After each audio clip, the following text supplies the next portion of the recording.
Marcus Brennan had been a manager for 17 years. He ran the downtown branch of Northridge Financial like it was his personal kingdom. Clean floors, punctual employees, and strict adherence to every policy in the handbook. That was his world, and he liked it that way. No exceptions, no excuses, no room for error. On a cold Tuesday morning in October, Marcus stood by the front entrance of the office building, arms crossed, watching employees filter in through the revolving glass doors. Most of them avoided eye contact with him. They knew better than to start their day with small talk when Marcus was in one of his moods. And lately, he was always in one of his moods. His assistant, Kelly, a nervous woman in her mid-20s, hovered nearby with a clipboard checking off names as people arrived. Marcus glanced at his watch. 8:57. 3 minutes until the official start of the workday. He scanned the lobby, mentally tallying who was missing. Then he saw her, Amara Hayes, walking quickly through the doors, her coat half-buttoned, her bag slung over one shoulder. She looked flustered, apologetic even, but Marcus didn't care about apologies. He cared about the time. 8:59, she was cutting it close, again. Amara clocked in at exactly 9 o'clock, her fingers fumbling with the electronic badge scanner. She exhaled in relief, thinking she'd made it just in time. But when she turned around, Marcus was standing right there, blocking her path to the elevator. "Miss Hayes," he said, his voice sharp enough to cut glass. "My office, now." Amara's stomach dropped. She glanced around the lobby. A few coworkers quickly looked away, pretending they hadn't heard. She nodded slowly and followed Marcus down the hall toward his corner office, her heart pounding harder with every step. Inside, Marcus closed the door and gestured to the chair across from his desk. Amara sat down, her hands folded tightly in her lap. Marcus didn't sit. He stood behind his desk, looming like a judge about to deliver a verdict. "This is the 4th time this month you've been late," Marcus said. 4 times. Do you think the rules don't apply to you?" Amara opened her mouth to respond, but Marcus held up a hand, silencing her. "I don't want to hear excuses," he continued. "I don't care if your car broke down or your alarm didn't go off or your dog ate your homework. Everyone else manages to get here on time. Why can't you?" Amara's jaw tightened.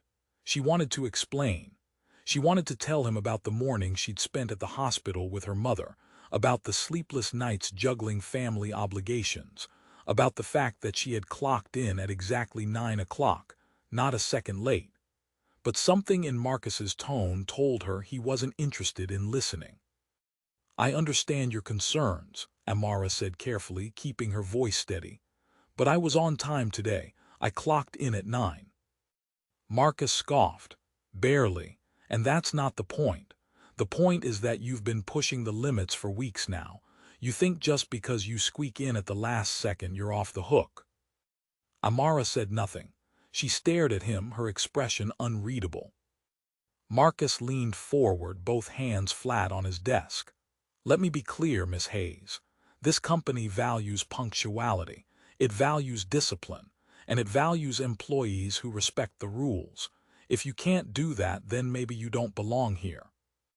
The words hung in the air like a threat. Amara felt her pulse quicken, but she didn't let it show. She'd spent years learning how to keep her composure in situations like this. How to swallow her anger, how to smile when she wanted to scream, how to survive in spaces that didn't always want her there. "I respect the rules," Amara said quietly, "and I respect this company."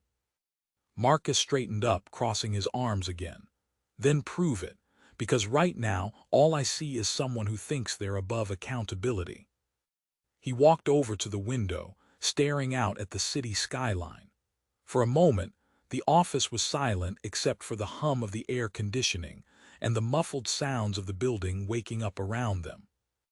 "I'm putting you on a final written warning," Marcus said without turning around. "One more slip-up and you're done. Understood?" Amara stood up slowly. "Understood." She turned to leave, but Marcus's voice stopped her at the door. "Miss Hayes," he said, finally looking at her, I don't know what kind of special treatment you're used to getting, but that doesn't fly here. Not on my watch." Amara paused, her hand on the doorknob. She wanted to ask him what he meant by that. She wanted to challenge the implication buried in his words, but she didn't. Instead, she nodded once and walked out, closing the door quietly behind her. As she made her way back to her desk, her coworkers pretended to be busy with their computers. No one asked if she was okay. No one said a word. They all knew better than to get involved when Marcus had someone in his sights. Amara sat down at her desk, her hands trembling slightly as she logged into her computer. She stared at the screen, the words blurring together. She'd worked at Northridge Financial for 3 years. She'd never been late without a valid reason. She'd never missed a deadline, never failed to deliver on a project. But none of that seemed to matter to Marcus Brennan. What he didn't know, what no one in that office knew, was that Amara Hayes wasn't just another employee. She was the majority shareholder of Northridge Financial. She owned the company. And Marcus Brennan had just made the biggest mistake of his career. Amara had inherited Northridge Financial from her late father, Samuel Hayes, a self-made entrepreneur who had built the company from the ground up. When he passed away 2 years ago, he left everything to Amara, his only child. She was 29 years old at the time, fresh out of graduate school, and suddenly responsible for a multi-million-dollar financial services firm. But Amara didn't want to walk in and announce herself as the new owner. She didn't want the fake smiles, the sudden respect born out of fear rather than genuine regard. She wanted to understand the company from the inside out. She wanted to see how it really operated when no one thought the boss was watching. So she took a position in the operations department under a different name, using her middle name, Hayes, and keeping her ownership a secret. Only a handful of people knew the truth. The board of directors, the company's legal team, and her father's most trusted advisor, a man named Gerald Whitman who had helped Samuel build Northridge from nothing. For 3 years, Amara had worked quietly, observing, learning, taking mental notes. She saw which managers treated their teams with respect and which ones ruled through fear. She saw who cut corners and who went the extra mile. She saw everything. And what she saw in Marcus Brennan was a man who had let a little bit of power go straight to his head. Later that afternoon, Amara sat in a small coffee shop 2 blocks from the office, her laptop open in front of her.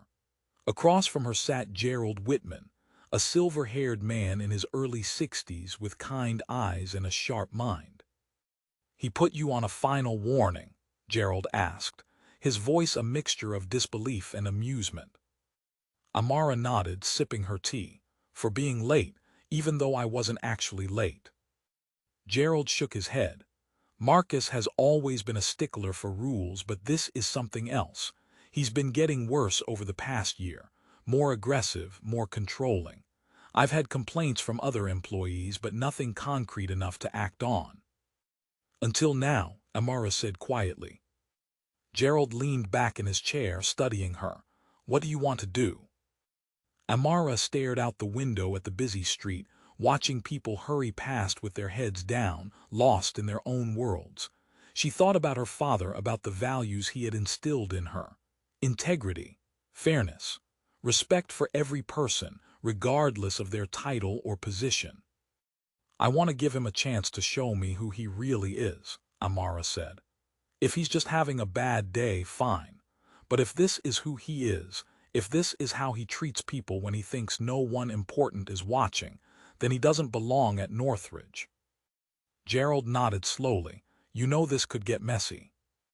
"I know," Amara said, "but staying silent would be worse." The next morning, Amara arrived at the office at 8:30. She made sure to clock in early to give Marcus no ammunition. She settled into her desk, pulled up her files, and got to work. Around her, the office buzzed with the usual morning routine. Phones ringing, keyboards clicking, the low hum of conversation. At 9:15, Marcus emerged from his office and made his rounds through the department. He stopped at Amara's desk, glancing at her computer screen. On time today, I see, he said, his tone dripping with condescension. Maybe my little talk yesterday got through to you. Amara looked up at him, her expression neutral. I'm always on time, Mr. Brennan. Marcus smirked. Keep telling yourself that. He walked away, leaving Amara staring after him. Around her, coworkers exchanged uncomfortable glances. One of them, a young man named David, leaned over slightly. Don't let him get to you, David whispered. He's like that with everyone. Amara smiled faintly. Thanks. But she knew that wasn't entirely true. Marcus wasn't like that with everyone. He was worse with certain people. People who didn't fit his narrow definition of what a professional should look like. People like her. Over the next few days, Amara paid closer attention to Marcus's behavior. She watched how he interacted with different employees. With the white men on the team, he was jovial, even friendly. He clapped them on the back, joked about sports, asked about their weekends. With the women and people of color, his tone shifted. Colder, more critical, always finding something to nitpick.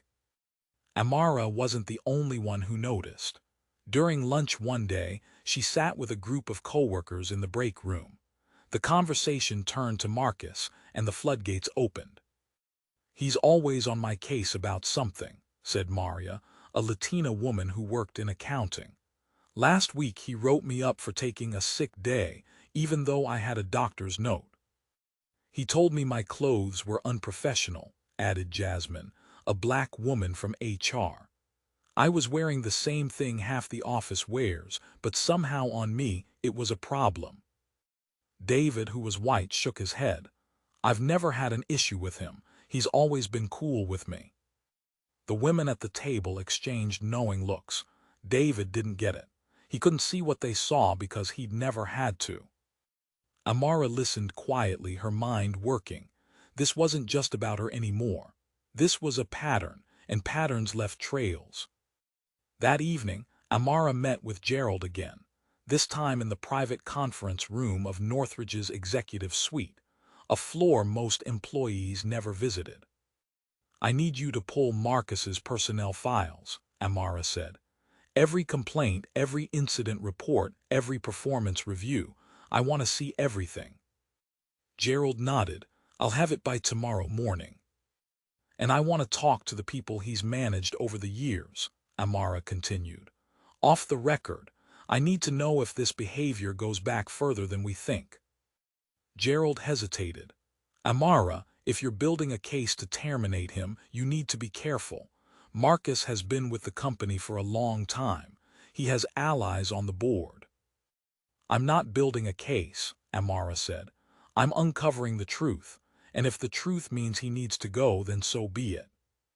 The next week, Marcus's behavior escalated. He started micromanaging Amara's work, questioning every decision she made, hovering over her desk like a shadow. He reassigned one of her projects to another employee without explanation. He scheduled a team meeting and deliberately left her off the invite list. Amara didn't react. She documented everything. Dates, times, witnesses. She kept her head down and her emotions in check, but inside her resolve was hardening. On Friday afternoon, Marcus called Amara into his office again. This time, there was someone else there. Linda Cho, the HR director, sat stiffly in the corner, a folder in her lap. Miss Hayes, Marcus began, his voice falsely pleasant. We need to discuss your performance. Amara sat down, her eyes moving between Marcus and Linda. Okay. Marcus opened a file on his desk. Over the past 2 weeks, I've observed several concerning behaviors. Failure to meet deadlines, lack of attention to detail, insubordination. Amara's eyebrows rose slightly. Insubordination. You've been questioning my decisions, Marcus said, undermining my authority in front of the team. Amara glanced at Linda, who wouldn't meet her eyes. Can you provide specific examples? Marcus waved a hand dismissively. I don't need to justify myself to you. The point is, this isn't working out. I've decided to terminate your employment effective immediately. The room went silent. Linda shifted uncomfortably in her seat. Amara sat perfectly still, her face unreadable. "You're firing me," Amara said slowly. "Yes," Marcus replied. "I think it's best for everyone." Amara nodded once. "I see." She stood up, smoothing down her skirt. Marcus looked smug, satisfied. He thought he'd won. "Before I go," Amara said, her voice calm, "I'd like to ask you one question." Marcus leaned back in his chair. "What?" "Do you know who I am?" Marcus frowned. "What kind of question is that? You're Amara Hayes, an operations associate who couldn't cut it." Amara smiled, but there was no warmth in it. "Actually, Mr. Brennan, I'm Amara Hayes, majority shareholder and owner of Northridge Financial." The color drained from Marcus's face. Linda gasped audibly. "What?" Marcus stammered. Amara reached into her bag and pulled out a leather-bound folder. She placed it on Marcus's desk and opened it, revealing official documents, board meeting minutes, and a letter from the company's legal team confirming her identity and authority. "I've been working here under my middle name for the past 3 years," Amara said. "I wanted to understand this company from the ground up, and what I've learned, Mr. Brennan, is that you are a liability." Marcus's mouth opened and closed like a fish out of water. I didn't know." "That's the problem," Amara said. "You didn't know, so you felt free to treat me and others like me with disrespect. You've created a hostile work environment. You've discriminated against employees based on race and gender, and you've abused your authority." Linda stood up, her face pale. "Miss Hayes, I had no idea." Amara turned to her. "I know, Linda, and we'll be having a separate conversation about HR's failure to address complaints against Mr. Brennan." She looked back at Marcus, who was now visibly shaking. "You're terminated, effective immediately. Security will escort you out. Your personal belongings will be sent to you." Marcus found his voice, though it came out weak and desperate. "You can't do this. I have a contract, I have rights. And I have documentation of every policy violation you've committed," Amara said. "Every discriminatory comment, every unfair disciplinary action, every abuse of power.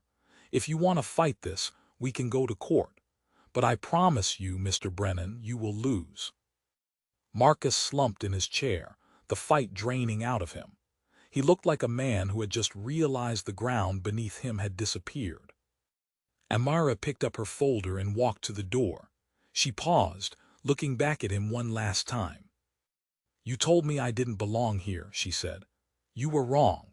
This company was built by my father, a black man who faced more obstacles in one day than you've faced in your entire life. And he built it on principles you clearly don't understand: respect, integrity, fairness." She opened the door, and 2 security officers stepped inside. "Goodbye, Mr. Brennan." As Amara walked out of the office, the entire floor had gone silent. Employees stood frozen at their desks, staring. Word had spread fast. Within minutes, everyone knew. Amara made her way to the elevator, her head held high.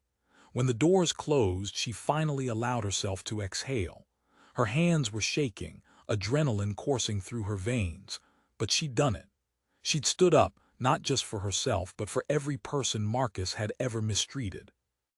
The next morning, Amara called an all-staff meeting. The conference room was packed, standing room only. Employees whispered nervously, unsure of what was about to happen. Amara stood at the front of the room, dressed in a tailored navy suit, her natural hair styled in elegant twists. She looked every bit the leader her father had raised her to be. "Good morning," she began, her voice clear and strong. "For those who don't know me, my name is Amara Hayes. I am the owner and majority shareholder of Northridge Financial." Murmurs rippled through the crowd. Some people looked shocked, others nodded, pieces clicking into place. "I've been working alongside you for 3 years," Amara continued. "Not because I was spying or because I didn't trust you, but because I wanted to understand this company the way my father did, from the ground up, through the eyes of the people who make it run every single day. She paused, letting her words sink in. Yesterday, I terminated Marcus Brennan's employment. I want to be clear about why. It wasn't personal. It wasn't a power play. It was because he created an environment where certain employees were treated as less than others, where discrimination was allowed to flourish, where fear replaced respect. Amara looked around the room, making eye contact with as many people as she could. That ends today, she said firmly. Northridge Financial was built on the principle that everyone deserves dignity and respect, regardless of their background, their appearance, or their position. That's the company my father envisioned, and that's the company I intend to lead. The room erupted in applause, not polite, obligatory clapping, but real, heartfelt applause. People stood up. Some wiped away tears. Amara felt her own eyes sting, but she kept her composure. "We have work to do," she said. "We need to rebuild trust. We need to create systems that hold everyone accountable, including me. And we need to make sure that what happened to me and to others never happens again." She smiled, a genuine smile that reached her eyes. "But I believe in this company. I believe in you. And I believe that together we can make Northridge Financial a place where everyone belongs." As the meeting ended and employees filed out, many stopped to shake Amara's hand, to thank her, to share their own stories. Maria hugged her tightly.